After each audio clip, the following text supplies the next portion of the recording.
Hi, this is Maxim Verbist, and it is our 5th video on Destiny. Do you have the destiny of an artist?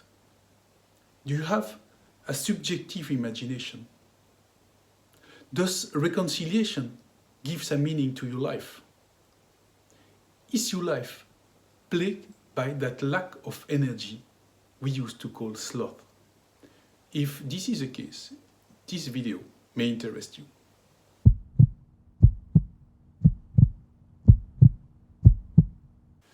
There is no doubt that there is a lot of beauty in nature, and a lot of flowers, vegetables or animals may have a very good outlook or behavior. But of course, the intentional production of beauty is typical to mankind. Only human can be considered as artists. Since the beginning of humanity, art was serving a purpose which is far broader than we may imagine right now. It was serving the purpose of making visible the invisible. In one way, it was very similar to the work of the shaman. It was to play the mediator between the different planes. And unfortunately, nowadays it looks like a business, but it used to be a holy duty. The artist is the intermediary between the worlds. There is two features of the imagination bestowed with the destiny of artists: harmony and conflict. Many people believe that the role of the artist is to produce beautiful objects. In reality, the true role of the artist is much deeper than that, and they may produce some form of art that may be shocking, because the true role of the artist is to touch people to the bottom of their soul. We human beings see the life through our mind, and the mind divides everything in pairs of opposites: good and bad, left and right, male and female. Deep inside, we keep the memory that those two opposites are just but the two sides of the same coin. So what we call harmony is the consciousness that beyond the apparent conflict, there is an underlying oneness of the two opposite principles. So, if you have the destiny of the artist, your imagination will be oriented about oppositions and contrast. So, you will constantly see everywhere the conflicts that exist in the world, but you will constantly be connected to the underlying unity behind the apparent opposition. It looks paradoxical, and the imagination of the artist is full of paradoxes. Many artists report that before the act of creation, they feel an inner sense of tension that is building up in their chest, and it's quite unpleasant, and it grows till they feel almost sick. And there, in that moment of intense mental tension, there is the impulse of creation, and they can start working on their creation. In the relational life, there is a lot of reason to feel tensions. There is a lot of potential conflicts and a lot of misconceptions. And as we keep sense that our mental representation could be wrong, or people's mental representation could be wrong, there is a sense of uneasiness. We sense that something is wrong in our vision. And that is the basic feeling that makes us capable to acknowledge our own mistakes and to acknowledge that others also are prone to do mistakes. So that consciousness is at the center of the emotional stability of the artist. That means what? That means that if you have a destiny of an artist, what will create a sense of security in your relationship is the capacity to commit mistakes. And that it is not the end of the world. So it is that kind of humility that we may have about making mistakes and being self-aware. If you are self-aware and you feel that person around you are self-aware, you feel at ease.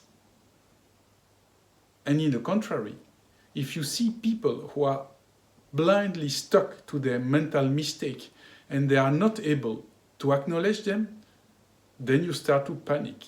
Unlike the preacher, the role of the artist is not to convince someone to any form of doctrine, but rather to show him the reality under a different perspective and to create in his soul the feeling that there are many ways to see the same reality. There are many layers in consciousness, many viewpoints.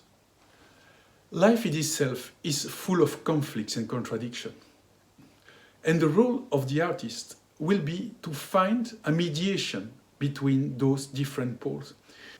So what gives meaning to the artist's life is to find a mediation between opposites, to reconcile conflicts, inner conflicts, outer conflicts. That is the purpose of the artist's life. Mediation is also the driving force that will push the artist to grow in consciousness. So, in a first level, he will try to practice his mediation, falling into the conflicts and taking sides, one side, and probably the other day the other side. And we may find that he's completely inconsistent, but his role is not to choose for good one side, but to experiment one side and then the other side, to understand that those two sides are two visions of the world. So it's apparently conflictive, but in reality, much more articulate. At one point, when he starts to grow his self-awareness, he will understand that when people are quarreling, both are right in their viewpoint, and both are wrong, of course. And this will develop a sense of self-awareness. He will understand his own mind is plagued with mistakes, and every mind is plagued with mistakes. And he will develop a sense of self-awareness, and he may also help others to be aware of the potential mistake of their own mind. So that is the second level of being a mediator. And then, as his awareness and intellect keeps growing, he will discover that the entire world is plagued by conflicts. And he will enter into an intellectual vision that we may call tragedy, because the world is driven by conflicts. And those conflicts cannot be solved. So the only thing we can do is to inject that tragedy in a form of art, where we can give a positive use of that helpless struggle of life, because life is full of struggle.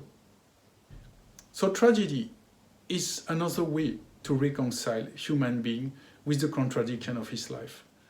The more we are self-aware and aware of the many potential mistakes that come along with a viewpoint, the more we tend not to take sides. But the problem, if we do so, we are at risk to fall in a vice that used to be called sloth. And basically, it is a matter of not entering into any conflicts and to take the position of the person who tries to run away from conflicts. So, sloth exists in the moral level as a sense of moral relativism, to say, well, all the options are good, so I won't take any choice, I won't take any side. And sloth allows anyone to do what they want. So we completely give up any sense of morality in the name of relativism. When sloth is at its highest level, it reaches a sense of melancholia because we think that world is so unbearingly contradictory that we completely give up in life. At this level, sloth requires a very intense medical treatment. So, with a destiny of the artist, we are particularly prone to fall into sloth. But we are also suffering from other sloth, from the other moral relativism and lack of motivation. People with a destiny of the artist tend to attract sloth all around them and suffer from it. And as they are acutely self-aware, they are probably the only destiny aware that they play a role in the problem that is happening around them. And that makes them feel even more depressed. What is painful about having a destiny of an artist is that we have a sense of inner struggle which is perpetual. All the other destiny just feel the inner conflict in case of a major crisis. In the case of the artist, the inner conflict is perpetual, and they're constantly struggling between taking sides, intellectually take a distance and fall into the risk of sloth, and it is a destiny of constant tension. They are able to understand every viewpoint, therefore they are not able to stick to any of them, because all the viewpoints complete each other. So they don't take side for a long time, and they will move from one side to the other, or no side at all. That is really unbearable. There is plenty of reason to give up into action, because reality is of an infinite complexity. The world is intrinsically contradictory. Nevertheless, if we want to go beyond the tendency of sloth, common sense is of no use. We have to decide to invest reality and to invest especially relationship, because any meaningful relationship have the capacity to help us to find the proper balance and to help the other to do so. So when you have a destiny of an artist, the only way to get beyond the contradiction of the world is to practice alterity, to consider that any relationship is meaningful, and it's one way to learn spirituality.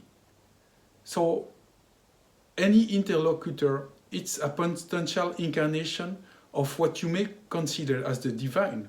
And through that, you will start to learn life through relationship and through alterity. And it doesn't sound like a spirituality, but it is. And it is one of the most potent ways to get into the divine, through interaction and relationship. So it was the destiny of the artist.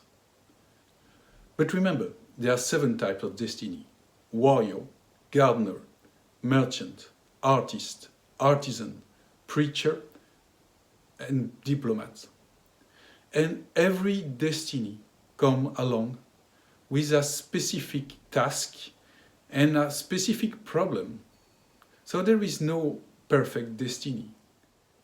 The artist, being at the center of all other destiny, is capable to understand every destiny. And that is what artists have special. He can understand any type of destiny far better. That's why the best novelists are usually from that breed.